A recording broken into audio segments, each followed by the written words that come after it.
This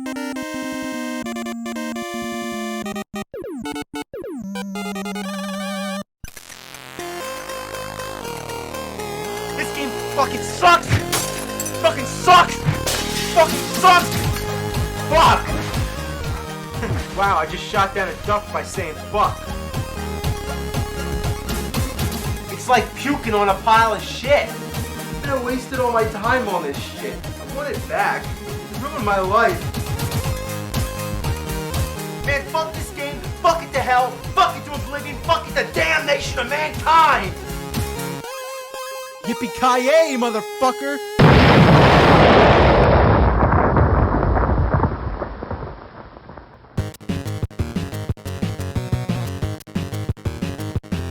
The Magnavox Odyssey was released in 1972, making it the world's first home video game console. So when it comes to going back to the past, you can't go back much more than this. Look at this thing. Looks like a spaceship. What's the top for? The controllers are even stranger. You get a reset button and two knobs on the sides, one to move vertical and one to move horizontal, and then one more to do God knows what. But tell me, how are you supposed to hold these things? Or do you just put them on a table? The wires are bulky and not flexible at all. They're short too. If you're sitting on your couch, the wires don't reach. However, the wire that connects the console to the TV is long as shit.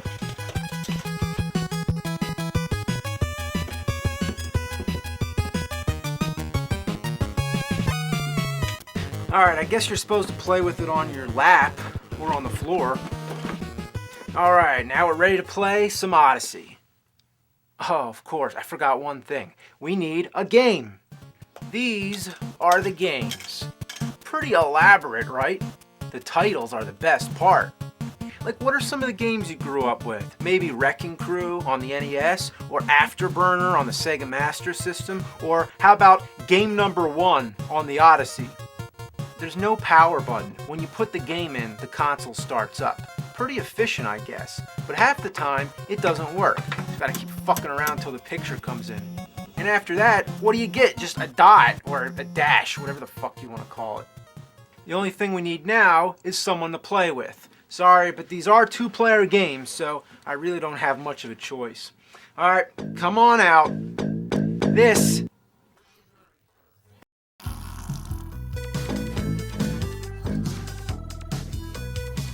You ready to play some Odyssey? I bet your ass you are. Alright, where are you at? Oh, there you are. Whoa, there you are. Oh. Whoa! Whoa! Whoa! Woo! Let's play hide and seek, alright? I won't look, okay? Hide somewhere. Right, you ready? Okay. Alright, are you here? Oh, I was close. What are you doing? Oh, I get it. It's like taking a shit. Let me try it. Oh! Let's both do it. Like, go with me. So it's like the shit's getting thinner as it comes out. Oh, it broke off. Let's make a popsicle. Yeah, it's a popsicle. You're raping me. You're raping me. Let's just go all over. Woo, woo.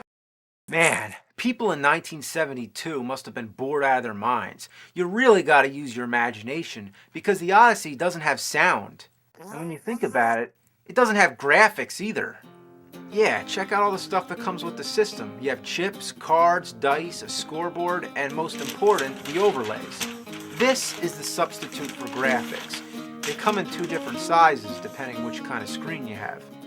The games themselves are all the same thing, just two dots on the screen, but they're all programmed slightly different. The instruction manual is absolutely imperative because without it, you wouldn't know the right combination, which game and which overlay. Let's try some tennis. You just stick this son of a bitch on the screen here and you're all set. Now isn't that exciting? Yeah. You just gotta make all your own sound effects. You can cheat too. If you turn this little knob here, you can steer the ball. Yeah, that's not fair, is it? We're playing dirty now, motherfucker. When in a tennis game would the ball ever fly around somebody? It's surreal because you can move wherever you want. It's not like you have to stay on your side of the net. So the players have to keep their own rules and their own score. That's right, the game doesn't even keep score. It's a fucking free-for-all. Now let's try the skiing game. All you do is move the light through the slopes. And with these controllers, it's harder than it looks.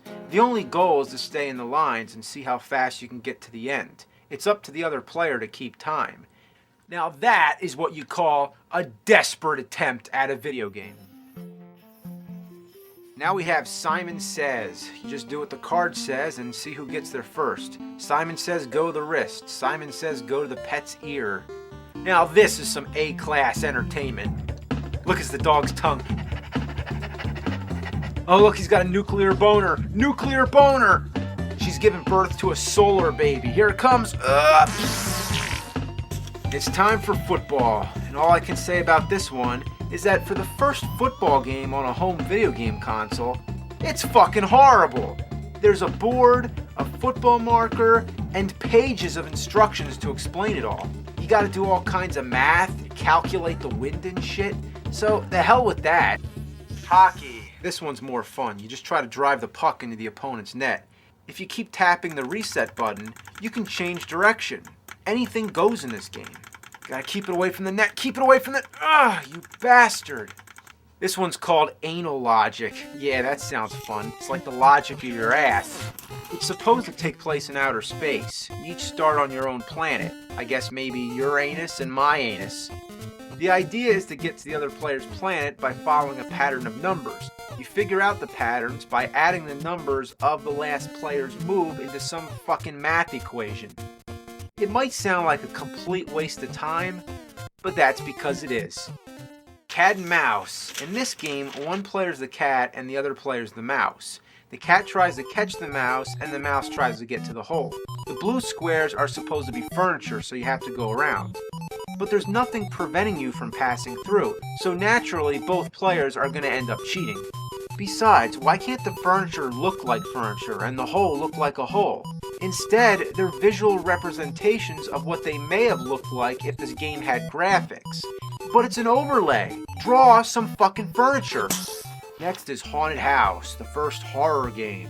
You're a detective going around picking up clues. The second player draws the cards telling you what clue to get. Also, the second player is hiding as the ghost. Oh, there you are. No matter how many times I've read the instructions, I just don't get it. Submarine. Player 2 has to follow a squiggly line and dodge torpedoes fired by player 1. But the torpedo never seems to go in the direction that it should. And whether or not player 1 is supposed to move, I can't even say. It's just, you know... Yeah. States. Okay, this one's just a name that state game. You draw a card, you move the cursor on the state. But what about the little states? How are you supposed to point at them? I guess you could just point with your finger. This doesn't need to be a video game in any way. I also love how the instructions tells you that Alaska and Hawaii aren't really down there. Did you know that Hawaii isn't really south of Texas? Last game, roulette. For this one, you get out the roulette board, you get out the chips, and you play roulette. The wheel is the overlay.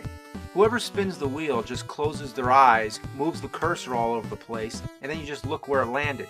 If it goes off the wheel, which it does often, you line it up to the nearest number. But most of the time it goes off the screen, so you're never sure where it landed. If you want to play roulette without blowing money on the casinos, then get yourself a roulette mat and a wheel. A wheel and a ball is all you need, not a sheet of plastic with a glowing square on your TV screen. In conclusion, it just... yeah, you said it. Primitive isn't even the word. It barely qualifies as a video game. Master Shake would say, it's like if I want to play Tetris, I draw it on a flip book and animate it. You might as well be playing with rocks. But to be fair, the Odyssey lived up to its name, an Odyssey being a long and eventful journey. It truly was. For the first video game console, we went skiing, played tennis, went around the world, went to the casinos, went to outer space, submarines, cats and mice, and a haunted house. But there's one thing that makes it badass. Check this out. This is the Odyssey gun. But let's talk about guns. You're all familiar with the Nintendo Zapper, right? Originally it was gray, but later they changed it to orange. It's pretty clear that video game and toy manufacturers have become more sensitive. They don't want to give kids something that looks like a gun. Remember Megatron? He transformed into a gun. But later, they gave that orange tip at the end, and then he didn't even change into a gun at all. So now, let's see what the Odyssey gun looks like.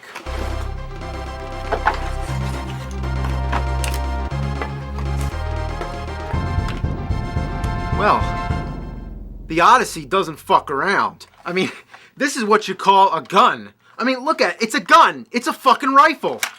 I mean, they could never get away with this nowadays. You could never, ever... It just blows my mind that there could exist a video game console that has a gun like this. Let's try it out.